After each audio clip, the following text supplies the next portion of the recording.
Thursday evening ஆஃபீஸ்லேருந்து வந்தோன்னே கழுவி வச்ச பாத்திரம்லாம் எடுத்து வச்சுட்டு இருக்கும் போதே சைட் பை சைட் டீ வந்து போட்டாச்சு.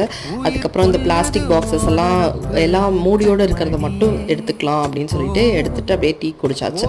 டின்னருக்கு வந்து ஹக்கா நூடுல்ஸ் பண்ணலாம் அப்படின்னு சொல்லிட்டு தான் ரெடி பண்ணியிருந்தேன். ஃபர்ஸ்ட் டைம் நான் வந்து ட்ரை பண்ணுறேன். சரி வெஜிடபிள்ஸ் எல்லாம் கொஞ்சம் போட்டு பண்ணால் தான் வந்து என் ஹஸ்பண்டுக்கு வந்து பிடிக்கும். ஸோ அதனால் அதெல்லாம் கட் பண்ணி எடுத்து வச்சுட்ருந்தேன். ஒரு கடாயில் வந்து கொஞ்சமாக ஆயில் சேர்த்துட்டு அதில் வந்து வெஜிடபிள்ஸ் எல்லாம் போட்டு சாட்டே வந்து பண்ணிக்கிட்டேன். கொஞ்சமாக உப்பு மட்டும் போட்டு சைட் பை சைடு இங்கே நூடுல்ஸ் வந்து பாயில் பண்ணி நான் வந்து தனியாக எடுத்து வச்சுருக்கேன் அலசிட்டு.